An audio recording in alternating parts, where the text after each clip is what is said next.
How about now? Can you guys hear me now?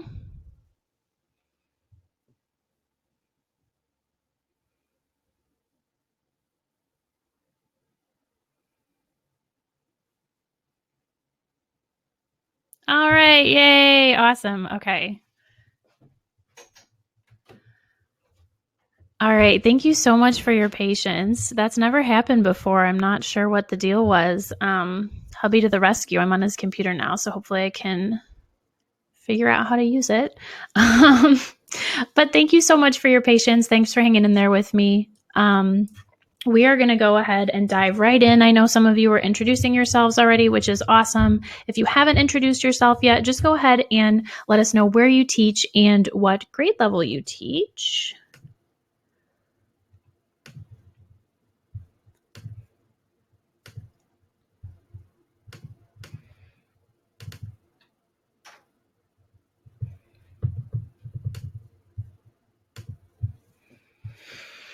All right, so thanks again for coming. I am going to try my best to keep this to an hour. We are going to go a little bit over the hour mark, but I'll try not to hold you too long. Just a couple of housekeeping items before we get started. I can't see you. You should just be able to see the first slide of my presentation, which says Teaching Guided Reading in K2. There is a short delay, so whatever you're hearing me say right now, I actually said maybe like 30 seconds ago, so just something to keep in mind when you're commenting. And speaking of comments, I do want to encourage you to comment throughout the presentation. The comment box will, the chat box will scroll quickly for me and I will miss things, but I'll return to them as soon as I can. And this is just something that I say before I teach any workshop. Just a little disclaimer, I'm sharing what I've learned as a classroom teacher and as a literacy specialist, but ultimately you have to do what's best for the kids in front of you. And I understand that your school or district may have different mandates that conflict with what I'm sharing here. So now what I'm going to go ahead and do is put up the tech help box. You should be able to see me. The screen shouldn't be too blurry. And if you're having any issues, the first thing you want to do is make sure that you're using the Google Chrome browser. Make sure that all of your other windows are closed and nothing else is running on your computer. That will impact the quality too. And then if someone in your household is streaming or otherwise using the internet, that can also decrease the quality. So just some things to keep in mind. And if you don't need that tech support box, you can just X out of it.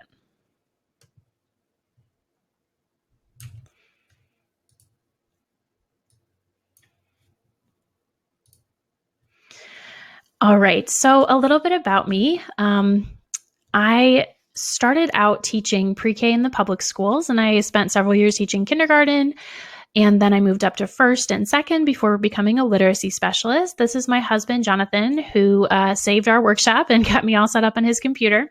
We live in the Chicago suburbs, about an hour outside the city. And then these are our little fur babies. This is Max, and this is Lindsay.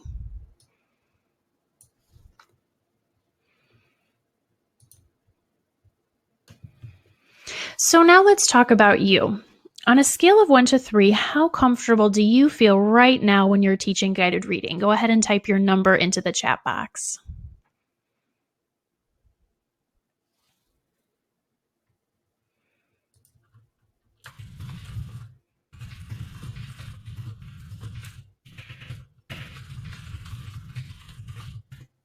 Okay, so I see a 0, some 1s, some 2s, a couple of 3s.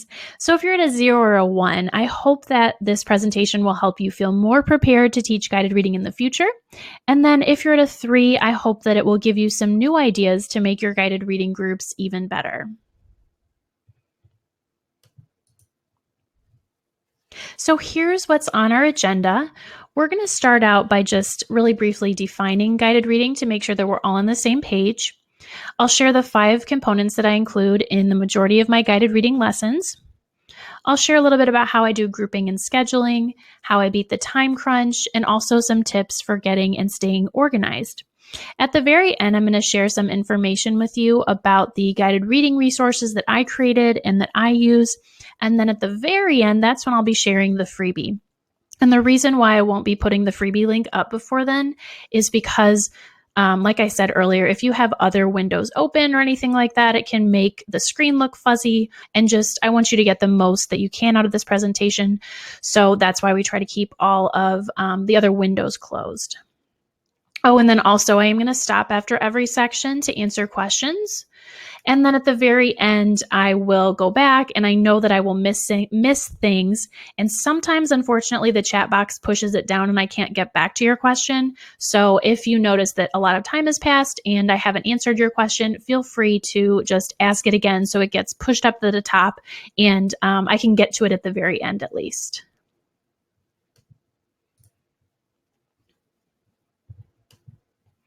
So most of us are probably familiar with guided reading, but I'm just going to share real quick how I'm defining it so that we're all on the same page. So I consider guided reading to be one form of small group reading instruction in which the students are reading a text with our support, and the texts are a little bit harder than what students could read independently. I don't consider guided reading to be a time for round robin reading. Round robin reading is just when kids take turns reading either in order or in a random order. And I don't consider guided reading to be a time for kids to complete reading worksheets. We really want to make the most of this time by having kids actually read as much as possible because we're right there to support them. All right, I'm going to try to pick up one question that I missed. So someone was asking about resources in Spanish. I do have other resources in Spanish. I don't have these particular resources in Spanish yet. All right, so now I'm going to share what I include in a typical lesson. And then at the end of that, I'm going to talk about other alternatives like a 2-day lesson plan format. So these are the components, the 5 components that I include in a typical lesson. I usually start off with something I call fluency items, which I'll explain more about in a second. I introduce the book, the kids read the book, and I'm there to coach them. Then we have some kind of post-reading discussion. And then as long as time permits, we'll do a little bit of word work or sometimes writing. So what does all that look like logistically? Well, how long you spend on each of those parts is definitely going to depend on how long your whole guided reading lesson is. And by the way, if this is blurry to you at all, not to worry, this slide is included in your freebie. But so let's say for kinder, at the very beginning of the year, we start off with, this whole block being 5 minutes because, we're probably not doing a complete guided reading plan. It's just sort of introducing them. As soon as possible, though, we do work our way up to 15 minutes. Kind of same thing with first grade. We may start the year at about 10 minutes, but very quickly work our way up to 15 minutes. And then in second grade, those lessons can be between 15 and 20 minutes long. So then looking at the breakdown, the fluency items I usually spend about 3 to 5 minutes on. Then I introduce the book, and that's very quick, 1 or 2 minutes. When they're reading the text, so I have 3 to 10 minutes on there, and that might seem like a big range, but if you think about those level A books that the kids are reading, those just go through so quickly. So then, when they're in second grade or higher and they're reading books that are a bit longer, that can take up to 10 minutes. Really just depends on where your kids are at. And then this final part here, I actually combined like the book discussion and word work or writing. I said 3 to 7 minutes for all of that. Again, sometimes we don't have time for word work or writing. That's just sort of an as possible thing. Oh, I also want to mention before we move on, you may want to vary how long you spend on each component from day to day. So, some days you might want to spend more on reading the text, and then other days you want to spend a little more time writing or doing word study. So this is not necessarily something hard and fast. It's just kind of something to get you started thinking about it.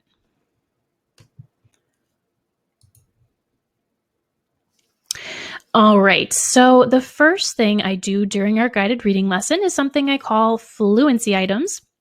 These are just some easier practice or review activities that help get students into the flow of the lesson. When my kids first sit down at the guided reading table, I like to have them reread familiar texts. This is great for building fluency, improving their confidence, and it also gives me a chance, if I need to get another student settled in centers, I can do that real quick. And I also use this time when they're rereading to take a running record of one child's reading. The nice thing about having this book basket routine is that you put the basket on the table, and even if you're not sitting down quite yet, the kids know that they just get started reading by themselves, so that makes the most of the time. And then for the running record, I take the book that students read during the previous guided reading lesson, and I will have one child read it aloud to me, or part of it. There will be some different running record forms in your freebie that you can use for this purpose. And then in the freebie, I'm also going to link you to a whole blog post on running records. But in a nutshell, without going too far in depth, a running record is just an opportunity for me to check in and see how accurately a child is reading, how their fluency is, and also how their comprehension is. So when I'm taking that running record, I mark down the words the child missed, any self-corrections, but I don't score it right there and then because that would take time away from the group. I'm just writing notes about their reading if I can, and then I'll write down a fluency score from 1 to 3 so I don't forget. And I also have them do a quick retell, which it can be hard to find time for all that when it's just a few minutes. But, if your kids are reading longer texts, you can still do a running record if you just have them read 50 or 100 words and then retell just that part that they read to you.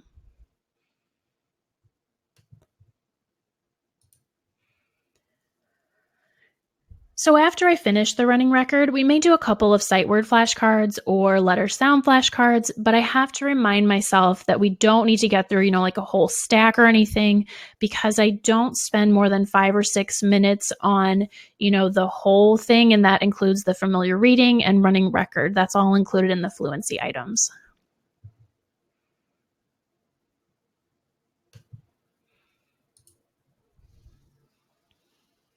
After the fluency items, then I will introduce the new book or the part of the book that we're going to be reading that day. But backing up just a little bit, when I'm planning for guided reading, I always read the book before I give it to my students. All of us have probably had that experience where we think a book is going to be fine for a group of readers, because it has a certain label with a level or something like that, but then it doesn't end up being a good fit. And this can especially happen if you use Lexile levels.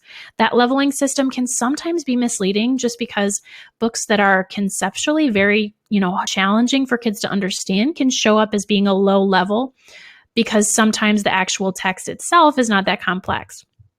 The Fountas and Pinnell system for guided reading levels, those are a bit more robust. They're constructed differently, and they take into account, the complexity of the text. They take into account things like the content and features of the print, like text features. But all of that is to say that reading the text carefully beforehand and asking ourselves, what will be the work in this book for this group of students can kind of help us anticipate those areas of difficulty and determine if the book is actually a good fit, regardless of what level it's labeled as. That said, book levels can still be really helpful guides in helping us target our students' instructional levels. And so when kids are reading at levels A through K, we want their accuracy to be about 90 to 94%. And I know we have that range, but personally, I try to stick a little closer to 94% than 90%, just because guided reading can take a really long time if students are, barely there at 90% accuracy. When students are reading at levels L through Z, then we want their accuracy to be about 95 to 97%.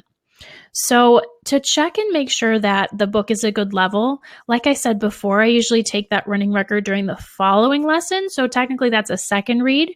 The reason why I do that is because I want to be available to coach the kids through their first read as they need it.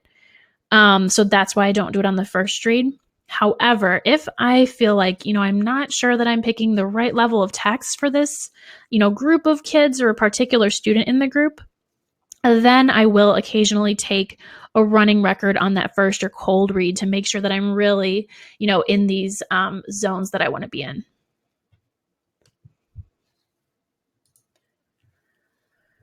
Okay, so back to the book introduction though. In my opinion, one of the most important things we can do when introducing the book is to get kids engaged in the text. And we can do this a number of ways. We can make a connection to another book we read as a class or to a topic we've been studying, make a connection to their lives, give away a little bit of information about the text, but I don't give away the ending. We can show them a funny part and so on and so forth.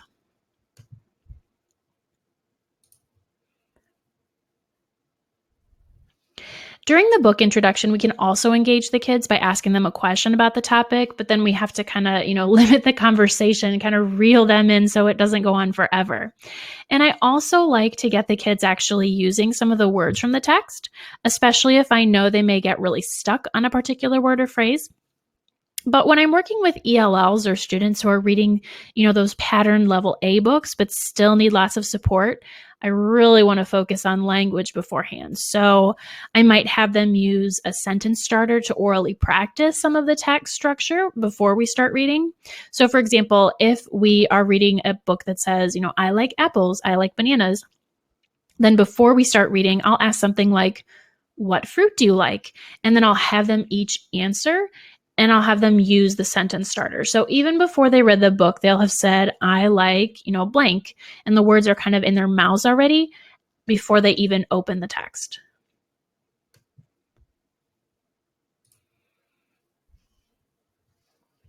So I personally find it a little bit challenging to figure out what to give away in the book introduction because on one hand, we want to give the kids enough support to not completely get stuck on the text, but we don't want to give them so much support that we totally remove the work in the book.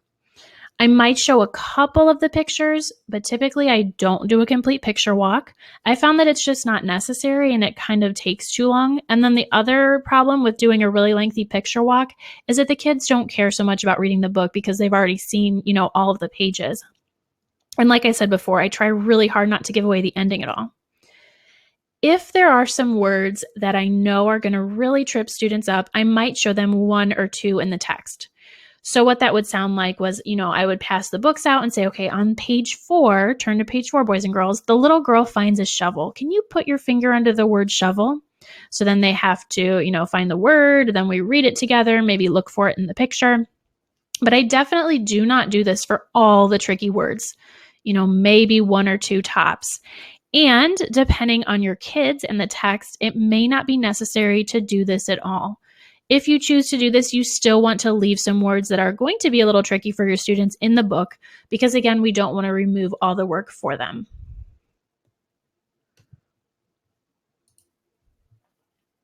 Probably one of the biggest mistakes I've made personally when I'm teaching guided reading is making my book introductions too long.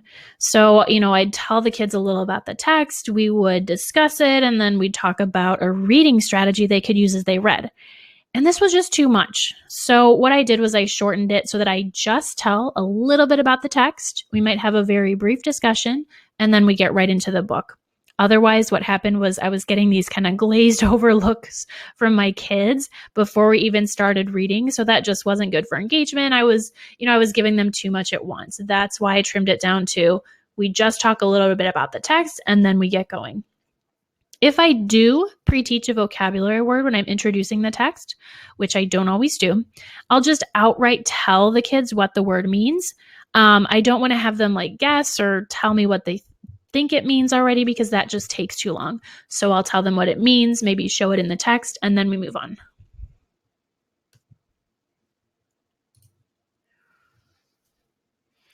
All right, so once I've introduced the text, then I have students whisper read it at their own pace.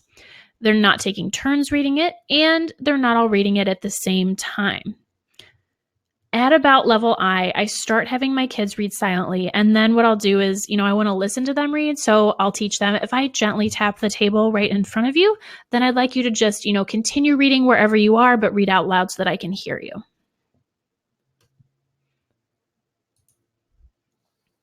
However, if you teach kindergarten or first grade, you may have some kids that are not traditionally reading yet. I still think it's important to include them in your guided reading groups. So on the next slide, I'm going to show you some different alternatives to just whisper reading the text.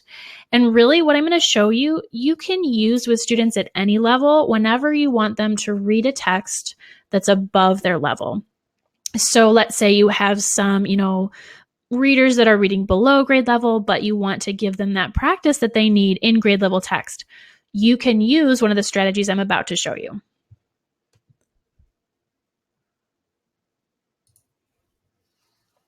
This is included in your freebie, so no need to write it down. But as I said, when we are intentionally giving students a text that's a little hard for them, there are many different ways that we can offer them support.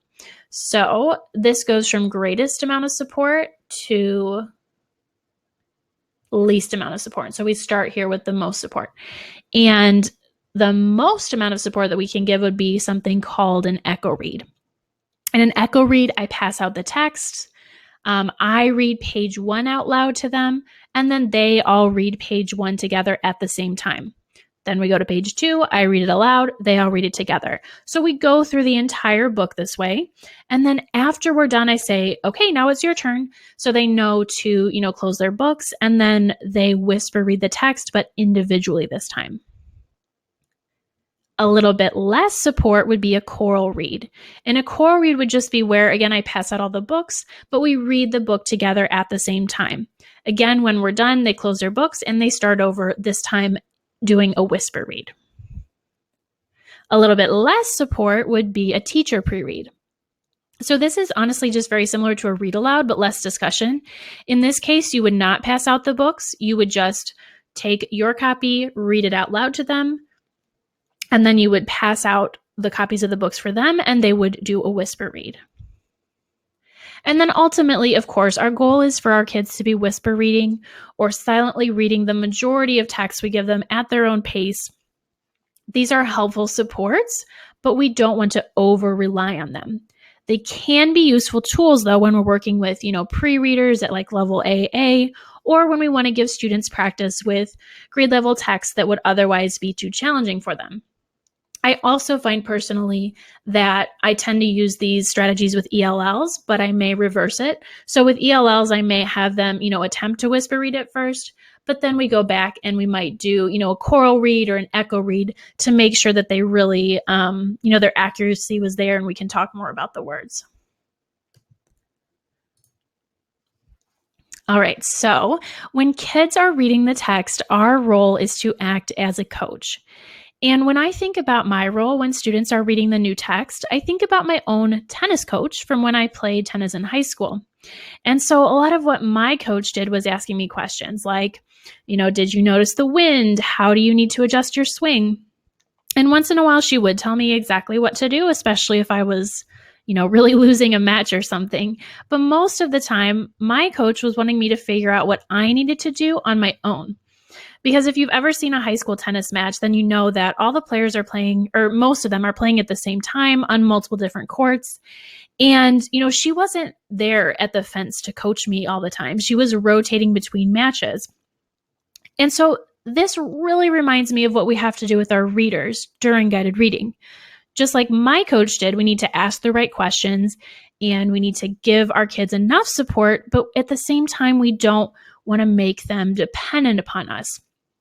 Because just like my coach couldn't be, right at the fence coaching me for every minute of every match, we can't be right there next to our readers all the time. And guided reading is really just practice for independent reading. So we need to put as much responsibility as we can on our students.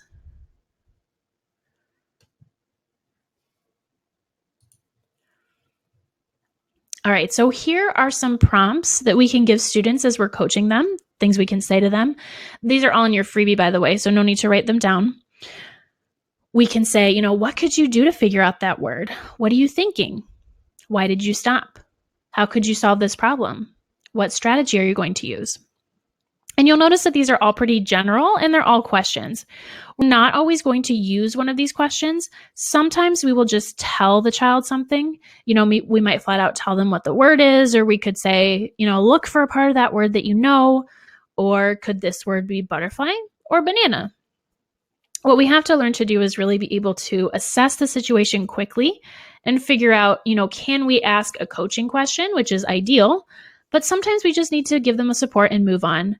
Again, I think this is challenging, but I feel like we all get better at it over time. Visual supports can also be helpful and kind of serve as coaches during guided reading because, like I said, we can't be there with all of the kids all the time. And so I have these little tabletop easels that I got from Amazon, and I absolutely love them. I have the link in the freebie for you, but they're super convenient. They fold up nicely, but they stand up really nicely too. And they have different sheets, or I guess pockets, that you can put different just like regular computer size paper in, so you can kind of load it up and then flip between different strategies as you need to. But anyway, I really like using these during guided reading because, you put in a little poster for a strategy you're working on. You just point to it while the kids are reading if you need to, and then you don't even have to say anything. You don't have to give a reminder. So here are some other visual supports that are more geared toward individual students. This one is a reading strategy menu, and this has multiple strategies on it. I love using it when I've taught my kids multiple strategies, and I just want them to have a reminder of the different, tools that they have available to them. And then these are strategy cards. If you like to give each student a binder ring, this is just a little binder ring from an office supply store, and then put, little reminder cards of different strategies they can use. I try not to do more than like 3 at a time because I don't want to overwhelm them. But they can also put these in their book bags and access them during independent reading, which is really nice. And then I developed these stand-up strategy cards when I was working with some kindergarten readers who were struggling with reading, but also very easily distracted. And so I wanted them to be able to just focus on one strategy at a time. I wanted to be right there in front of them. So what I did is I just put one strategy on one, and then you stand it up on the table right in front of them as they're reading, and you can point to it as you need to. And the menus are great, and I use those a lot too. But if you just want kids to focus on one strategy, these are also really nice. Oh, and by the way, examples of these are included in your freebie, and these are also in my guided reading packs if you use them. Okay, so now we're going to talk about the post-reading discussion. Once all the students have finished the text, then we're going to start talking about the content. And by the way, if anyone finishes early, one kid finishes the book and not everyone is done, they can reread. They can jot down on a sticky note their thoughts about a favorite part. They can write a question to ask the other readers. They can write down a new word, something like that until everyone else is finished. But anyway, the comprehension discussion is something that I always do right after they finish reading the book. And I never skip it because I need my kids to understand that the purpose of reading is always to comprehend the text. Often we do a retelling after they finish the text just because it seems like kids always need to work on that skill. And the retelling is a great time to give our kids responsibility. So what I like to do is I'll pick a leader, and that leader calls on the other kids to take turns retelling different parts. After I've taught this and modeled it at the beginning of the year, I try to stay out of the retelling as much as possible. And then, if one student makes a mistake, then the kids can correct each other. I also prepare a couple of questions to ask them that are higher level, but I try to, make it a real conversation. I don't want it to just be, I ask a question and the kids answer me. I ask another question and they answer me. And so to get us to that point, which can be challenging, I like to use the sentence starters. You would just teach the kids how to use one, print them out, all the same sentence starter, on different strips, and then put them in front of the kids during the discussion. And that can help them learn to talk to each other. And then some of these sentence starters are included in your freebie. So after we talk about the content of the text, Then I often, not always, but often will choose a strategy to either teach or review. And that can be, a decoding strategy, a fluency strategy, a vocabulary strategy, or a comprehension strategy.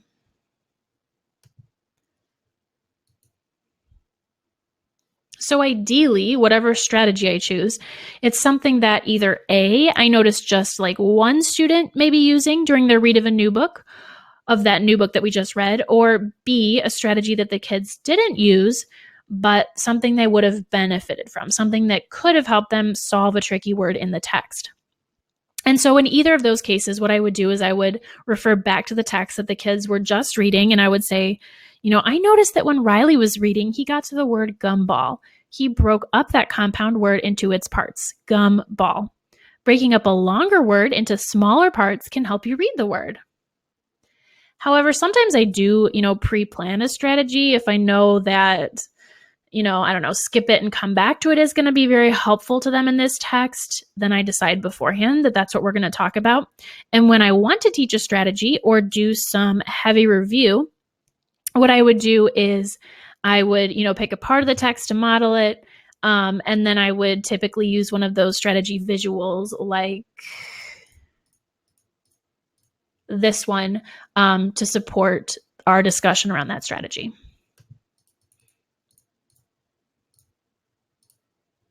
Okay, so finally, part number 5, as long as time permits, we do some sort of follow-up activity like word work or writing.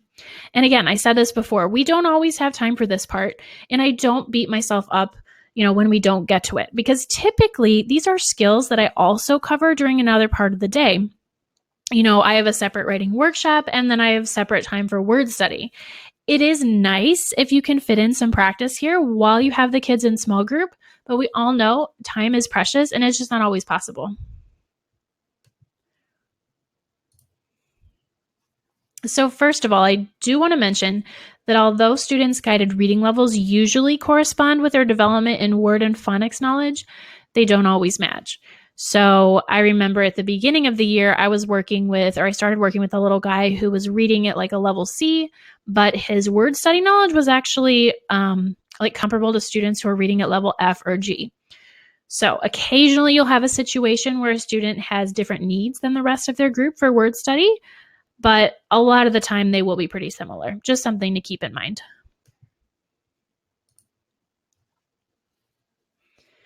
Okay, so regardless of the kids' levels, here are some basic activities that you can use during word study and adapt to pretty much whatever skills your kids are working on. This list is in your freebie, by the way. You can do picture or word sorts. You can have them make, break, or manipulate words with magnetic letters, letter tiles. We do a lot of writing and changing words on whiteboards, and I also really like to do something called a write and sort, or that's what I call it. So the other day I was doing, blends at the beginning, SCR and STR. So we had kids draw a line down the middle, and then I would say, scrap. And so they had to write the word, but they had to decide, does it go under SCR or STR? And then another thing I tend to do with a little bit older students would be a vocabulary foursquare. There's a lot of different ways to do that, and there are examples of those in your freebie that you can use. Okay, sometimes instead of word work, we'll do a little bit of writing. Again, this list is in your freebie, but just some different writing ideas to try. With the lower levels, I will do a dictation where I will say the sentence, typically about the book that we just read, and then they will write it. However, by mid first grade and up, students are typically planning and writing their own sentences because they're a little bit more skilled with that at that point. The reason why I do the dictation with the lower levels is because we all know how long it can take, beginning writers to come up with a sentence and then they forget what sentence they came up with. So because our guided reading time is so short, at that point with the little ones, I just want to say the sentence, we practice it a couple times and then they write it down. I also like doing sentence cut aparts. And there's a ton of different ways that you can do this, but typically that's where, you would write a sentence on a sentence strip, a long sentence strip, and then maybe the kids help you write it, and then you cut it up into the words. So at that point, either the group, works together to put the sentence back in the correct order. You can have like just on a smaller sheet of paper, you can have the same sentence and the kids work individually or in partners to put it back together. And this is pretty basic for those like kindergarten readers, early first grade readers, but you can make sentence cut aparts more challenging if you cut apart individual words too. So like if the word bright is in the sentence, cut apart the BR and the IGHT and then mix it up with all the other words and word parts, and then they have to put it back together. And when you're just doing like, you're having the kids write a sentence about a book, often we just do beginning, middle, end, or write something you want to teach a friend who is not in this group, or write a riddle. There's one lesson that I have in one of my guided reading packs where we read about the sun and the moon, and then I say, okay, I want you to pretend that you are the sun or the moon, but don't tell anyone. And so then they like write a sentence as if they were the sun or the moon, I am made of gas or whatever. And then they read it to a friend, just anything, they're still writing about the book, but just something to keep it fresh and interesting for them. Okay. So now we've reviewed the 5 components that you might include in a guided reading lesson, which again are those fluency items, the book introduction, having the kids read, of course, and coaching them, the post-reading discussion that includes maybe a strategy conversation too, and then your word work and writing as long as you have time for them. Before we move on, I just want to mention that number 3, having the kids read the book and coaching them is the most important part. We may have to leave some of these other lesson components off from time to time if time doesn't allow. And the way I think about it is, my husband and I have this favorite restaurant. It's called Cooper's Hawk. And they have, great drinks. They have great appetizers. Their dessert is really good. But ultimately, we go for the main courses, right? I consider like these fluency items, that's kind of like an appetizer, right? Our main course in guided reading is reading the book and coaching our kids. And so if you don't have time for the other stuff, I honestly feel like that's okay. The kids are there to practice reading and we're there to coach them.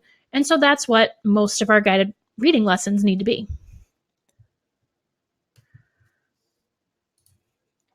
All right, so now we're going to talk a little bit about some alternatives to that little 5-component plan I shared with you. Some of you may be familiar with Jan Richardson's 2-day lesson plan, and in that format, every book gets 2 days. I'm going to have you refer to her book. It's called The Next Steps in Guided Reading if you want more information on that. But basically, if you're not familiar, in her plan, you're doing different activities on the first day and then different activities on the second day. And the second day usually involves writing, but the first day is mostly about reading a new book and some word study. My only caution about using a 2-day plan is that I don't like my, kids reading at levels A, B, or C to spend 2 days on a book, because we get through those books pretty quickly. I know, we all know they're really short. There's not much text. There's not much meat to them. So let's imagine that I'm seeing a group, in my kindergarten class 3 times a week. So then we get through like 2 books per week or 3 books in 2 weeks if I'm using that 2-day lesson plan setup. So really, that's not very much. Kids at that level need tons of practice in those simple texts. So to me, to spend 2 days on a lower level book seems a little excessive. Just my opinion. I definitely do think that a 2-day lesson plan can be helpful when kids get into reading a little bit longer text, because you can break them up over 2 days, or you can spend more time like closely examining the text on the second day. Again, just my 2 cents about that. I do have a 2-day lesson plan template in your freebie if that's what you like to use. All right, I know I've missed a ton of questions. Let me go through and pick a couple up. You guys are going to see Jan Richardson in Elgin, Illinois. That's awesome.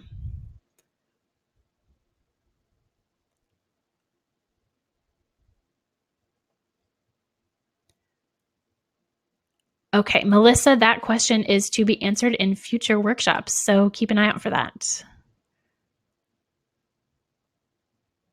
I saw some friends sharing about the PVC pipe for whisper phones. That's great because it gets the kids, reading quietly during guided reading, but they're also able to hear themselves. So that's wonderful.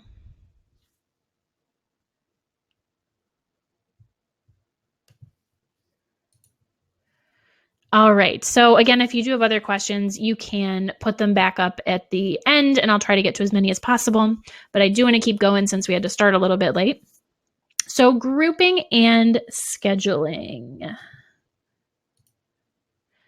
If you're like a regular classroom teacher, I would try not to have more than 5 or 6 groups tops in your whole class. And you may have to put students together who are at slightly different reading levels. However, in my opinion, that's honestly a lot more manageable than having like 8 guided reading groups or something. If you have to put students together who are not at the same level, you want to consider reading speed. So like you don't want to put a level J student, for example, into a level K group if that level J student is a slow reader. However, if that level J student is a relatively fast reader, then he's not going to be lagging way behind the group, even if the books are sometimes a little bit difficult for him. Another thing to think about, there's an intervention program called LLI, and what they do is they have the kids alternate reading levels. So, one day you have your mixed group read level K, and the next lesson you read level J, and then you go back to K and level J until you can eventually move them up. But this is just a little simple strategy that can help you meet the needs of all of the readers in your group. And the other thing to think about is reading level is not really an exact science.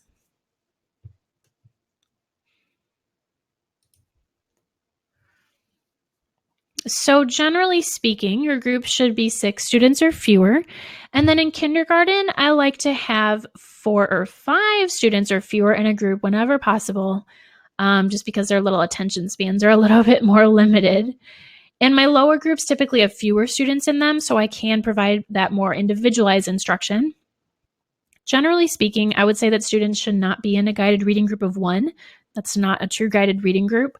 So if you have like a really high student, you may need to make some adjustments. So for example, they can still read a text that's a little bit easier and participate in a guided reading group maybe like once or twice a week. And then for the rest of the time, you would like assign them more challenging material and do some individual conferences.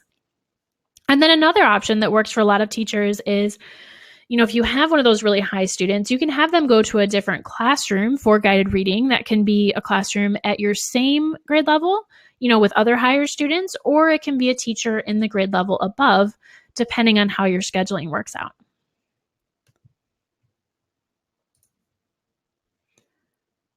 When I'm making up my schedule, I don't plan on seeing every group every day. I just find that to be generally unnecessary and a little bit impractical, unless you have like a special situation where, you have a small class, or if you have a co-teacher or another teacher pushes in and together you see all the groups every day. But the reason why I don't try to see every group every day when it's just me is because the groups end up, they're too short, so they're not really substantive. And then the other consideration is that students working independently, they would have to sustain independent work for an hour or more for you to be able to see all your groups, assuming you have like a normal size class. And an hour of independent work is a really long time for our little ones to work independently and truly be productive. So I do try to see my lowest group or groups as often as possible. And as a result, that does mean that the higher groups get seen a little bit less often. I have a lot of scheduling suggestions in your free, and there's plenty of detail there, but I just kind of wanted to show you one example that I've used. This was from when I was teaching kindergarten. And the groups here are lowest to highest. For some reason, the colors just stick in my mind. So it goes red, orange, yellow, green, blue, with red being the lowest and blue being the highest. And as you can see in the schedule, I see 3 groups a day, right?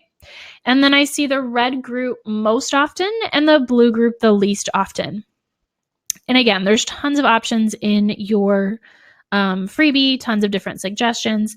You can change it. If the orange group is also very low, you could try to see them 4 times a week, or you could try to see, if you're in this situation, the red group was also getting intervention help, other support too. So I wasn't seeing them every day. We were skipping Wednesday, but they were getting some kind of reading help every day. So you just kind of have to, tweak it to meet your specific needs and the needs of your kids.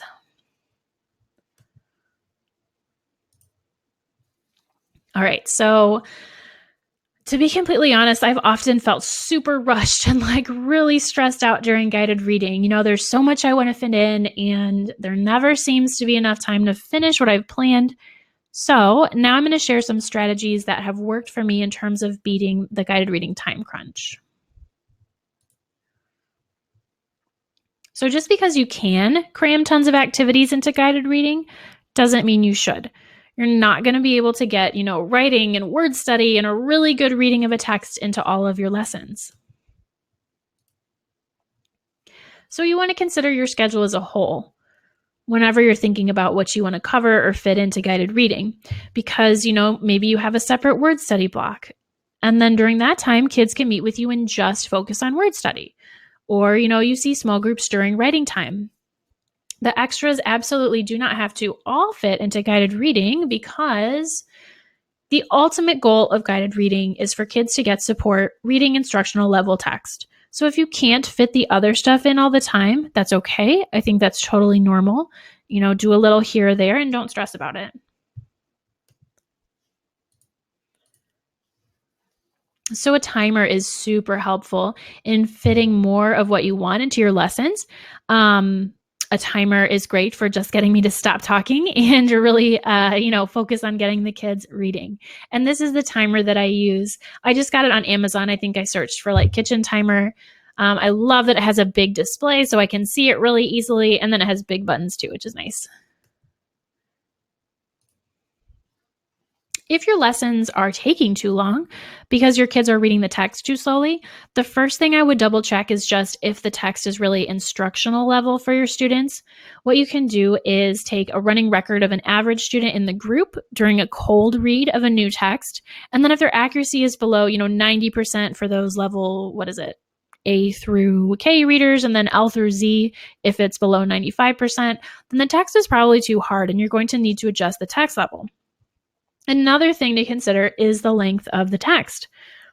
Sometimes I just get fixated on finishing the book for some reason, but honestly, we could have a much better comprehension discussion if I just, choose a stopping point beforehand and I say, okay, put a little sticky note in your book on page 13. They read to that, and then we finish the text during the following lesson. I will say that I don't like to drag out text more than 2 days because the kids just kind of forget what they were reading about, but sometimes breaking them up over 2 days can be really valuable. Another thing just to keep in mind is if you have higher readers, you don't always have to finish the whole text during guided reading ever. So let's say you want to introduce kids to a new chapter book series or something. You can pick, the first chapter or 2 chapters. The kids read it during guided reading, and then that's it. They can finish that book on their own if they're interested during independent reading time.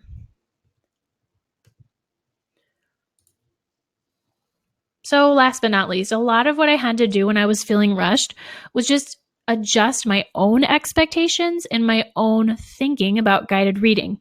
I just had to learn to be okay with over planning a little bit and then not getting to everything. I have to just constantly tell myself, I can teach something, I can teach this another day, I can teach it in another way. It doesn't all have to happen during guided reading. And so it might sound really silly and simple, but for me, just taking a few deep breaths between my groups, that can be really helpful in kind of getting myself recentered and totally ready for the next group. All right, I'm going to see if I can pick up one question. So Roberta's asking about high, medium, and low reading groups. If you have kids and you give them some kind of assessment, Roberta, and you find that you have 3 groups, then I think that can definitely work. But I love the Fountas and Pinnell benchmark assessment system.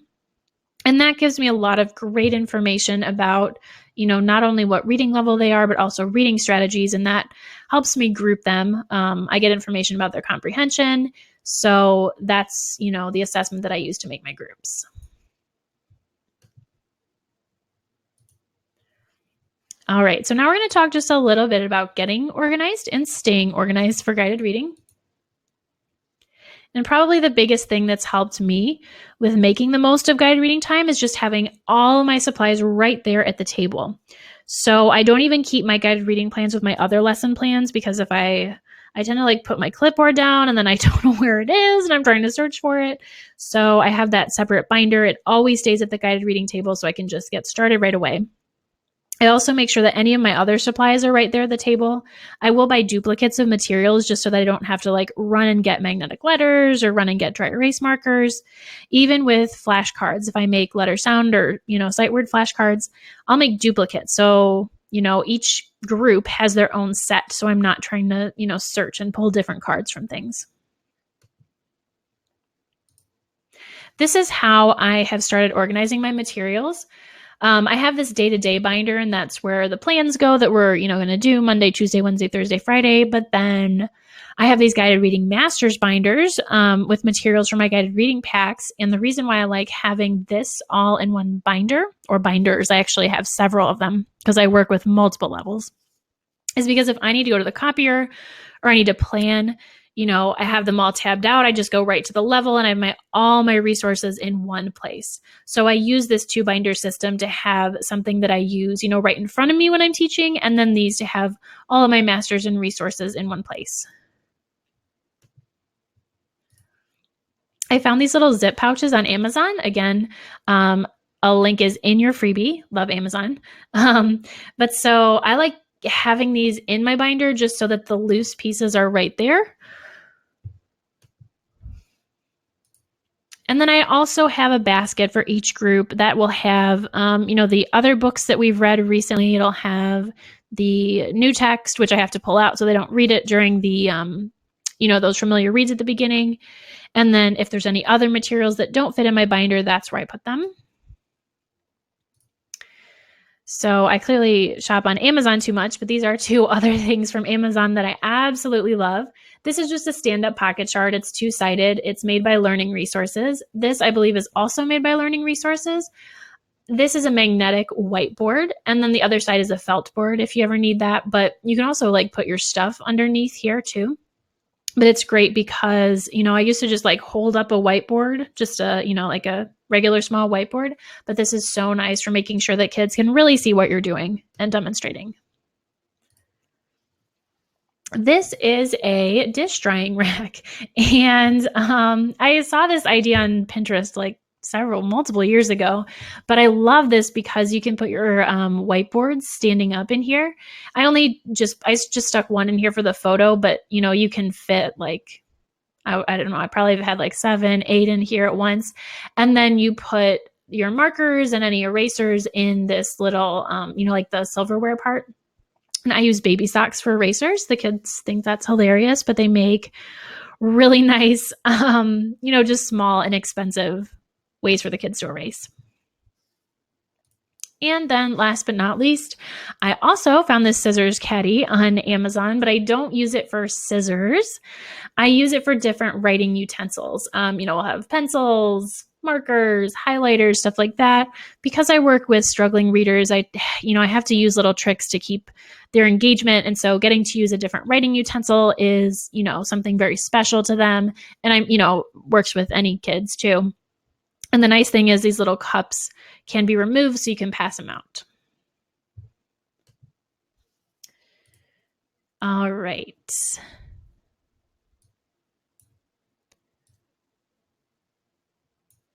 Becky says, Alyssa says, are your groups flexible or pretty rigid? How often do you assess? Groups are pretty flexible. I just kind of, because I'm taking a running record on one student from each group every day, I kind of always have my eye on, are these texts getting too easy, or, is this child suddenly struggling? So then I can kind of adjust as necessary. I do make Larger changes, I would say, when we do our benchmarking, which would be at the beginning of the year, once in the winter, and once in the spring. And, you can use a lot of different things for that. I like the Fountas and Pinnell benchmark assessment system. But so, the groups change more then, but they are pretty flexible the rest of the year too. All right, so we are just a couple of slides away from the freebie, but first I want to share some information with you about the resources that I've created to help with teaching guided reading. Because I'm a reading specialist, I do a lot of guided reading, and yet I was having a lot of issues with planning before I put these materials together. So, I was spending a lot of time planning, and I wasn't always happy with the outcome even then, because I feel like, we're doing a certain word work activity and then we just, we do it for weeks. I'm changing the skill, of course, but the kids kind of get tired of it. It gets a little repetitive and I'm like, oh my gosh, what did I do last year? Or I'm, asking the same types of questions over and over, and then that's not good for the kids. They get bored with it. And then the other problem I had was, I don't, as a reading specialist, I don't have a huge range. I have kinder through second grade that I work with mostly, but I would get confused, if I have readers at this level, what strategies are really important for that level? And I could look it up, but of course that takes time. So it was a little bit hard keeping all of that straight. And what I really wanted, what I was really dreaming of, was having a very complete collection of materials that I could just, quickly and easily pull from, so that I could spend my time creating lessons that were effective and engaging to my students, were relevant to their reading levels, and I wasn't spending so much time planning. So that is why I finally decided to pull all my resources together and create these guided reading packs. I have individual levels for A through N, and then I also created bundles with multiple levels in them. So these have absolutely cut down on my prep time. They have removed the guesswork. I'm not trying to remember which strategies should each group be working on. I have it right in front of me. And then I also have a variety of materials, so we're not always doing the same thing in guided reading when we get to like word work or what have you. So each level comes with anchor lessons and printable books, and the number of texts does vary a little bit between the levels, but it's usually around 4 or 5. And then the anchor lessons will show you what a guided reading lesson at that level can look like. For every single book, there's a 1-day lesson option and a 2-day lesson option. Every one of the printable books is in color. It's also in black and white. There is a single-sided printing option and a double-sided printing option. And then there's a running record form that goes with each of the printable books too. However, one of my intentions was for us to be able to use, the guided reading books that you already have in your classroom and still have supplementary materials. So there's also a ton of stuff that you can really use with any book. Like there are these reading level specific checklists, which is really helpful because I know personally I have trouble writing down, a ton of stuff during guided reading because it just moves so fast. So this will kind of show you what to look for and give you a really good way to track your kids without spending a ton of time writing stuff down. There are blank running record forms, of course, and then these are, like I said earlier, those are specific to the books included. There are tons of visuals in these packs. Earlier, I showed you some examples of those, strategy posters and strategy cards, the decoding menus. And those are for decoding, comprehension, vocabulary, and fluency visuals. And you can use these during guided reading, but also during any time of the day. Some of my kids' favorite things are these comprehension activities. There's, different spinner games, dice games, graphic organizers, just to change things up. There's still high quality questions. You're getting them really thinking, but it's just a fun way to do something different. And then there are also word study activities and printable materials for each level. And there's a suggested list of activities too that you can do with your own resources, like magnetic letters if you don't have time to prep something. And the nice thing about having different activities for each level is that every time your kids move up, they have like a whole new array of stuff. So they're not always doing the same types of activities. Okay, so now what I'm going to do is I am going to put up the special sale link. For the next week, the bundles are going to be discounted. The bundles already have a discount just for the fact that you're, buying multiple packs together. But on top of that regular discount, there's an additional 20% discount that's already been applied to them, but that's only for the next week. I'm going to go ahead and put up the special link now. If it doesn't work for whatever reason, not to worry. The email may have already gone out because we've gone over a little bit, but you will be getting an automatic email that has the link. So if this link doesn't work for you, not to worry.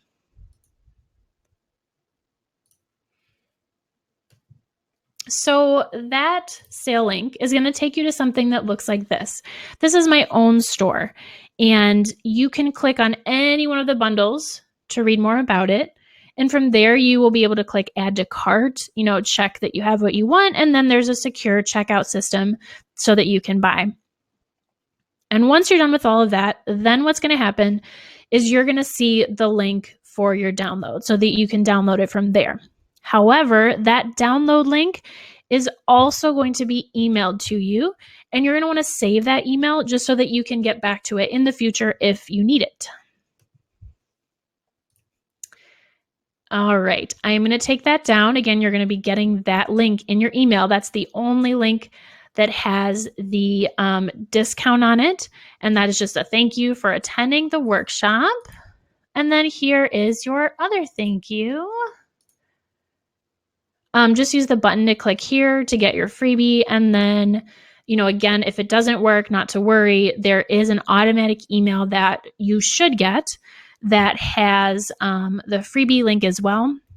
If you don't get those links by, 24 hours from now, then feel free to just email me and I can send you those, not to worry.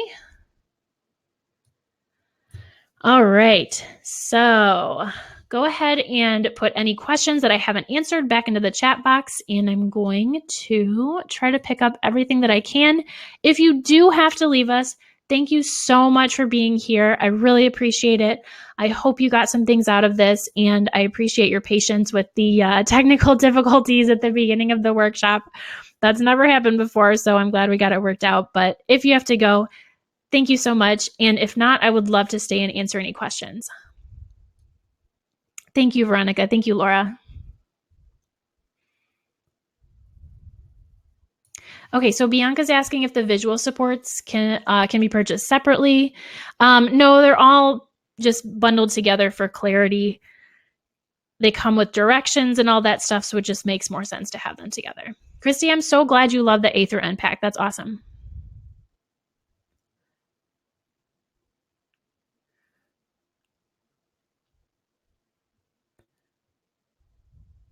Okay, I'm just scrolling back down and trying to pick up questions. Okay, so Colleen asks, how long should you keep a group on a reading level? What signs should you look for? So that's a great question. And the answer is absolutely, it depends. So in your running records, which again, I really recommend taking them on one student per each group per day. So, if you have 3 groups that you see in a day, you're taking 3 running records. And that gives you so much information. If you find that the kids are reading, like let's say you have kids reading at a level C, and you're finding that on that running record, they're reading at about a 97%. And you notice that, during reading, they're not getting stuck very often and they're getting through the books pretty quickly. And, that's supported by the data you see on the running records. Then you might want to introduce a level D book. And the nice thing about trying kids out in one level higher is that if you try it out and it doesn't work, that's not a problem. You just go back to level C. I always want to challenge my readers for sure. Sometimes I've noticed that I will try to push them a little bit too hard, and then, their accuracy might be okay, but their comprehension isn't fabulous, especially if you're working with later first grade or second grade. So you're not hurting your kids if you, keep them at a level that is not very tricky for them just to work on comprehension. You have to consider both, their accuracy and their comprehension. Okay, so Regina says, do your students keep their familiar reading books in their book boxes, browsing boxes, or do you keep those together with your group books? So my answer is both.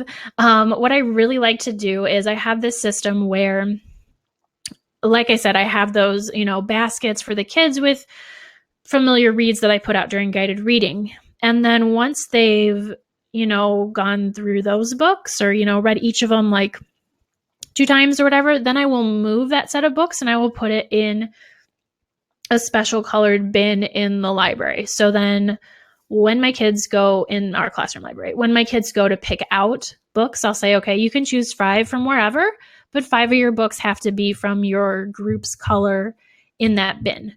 So basically, they are getting practice rereading those books during guided reading, and then eventually those books move to the book bins where they can be put in their independent reading bags. And then eventually I get them all back and I take them out of rotation completely.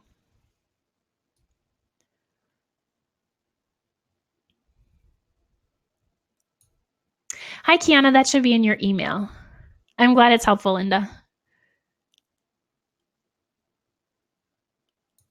Okay, so Christy says, do you use any of these assessments for grades on report cards, and how do you measure that as an A, B, C, etc.? So I have always had, I've never actually had to give letter grades because wherever I've worked has always done rating scales. But I think that you can convert, rubrics or checklists to a grade. What I would do is, like, I would get together with my team and say, we're using this checklist or whatever. If kids are, reading at level, whatever it is, and they have like 5 out of 7 of these things, and we consider that to be, meeting standards. And then you figure out what the range is for exceeding standards. If you have a team, that would just be something that I would work out, how you were, so it was uniform, how you're like taking that rubric or checklist and converting it to a grade. But I absolutely think you can do it.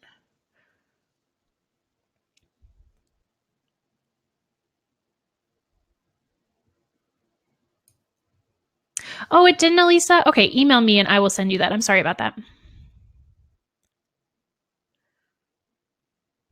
Hi, Laura. Hopefully, as long as the technology worked, it is being recorded and you should receive that recording in your email. That's an automatic email that goes out. If you don't receive it in about 24 hours, then you can go ahead and just email me.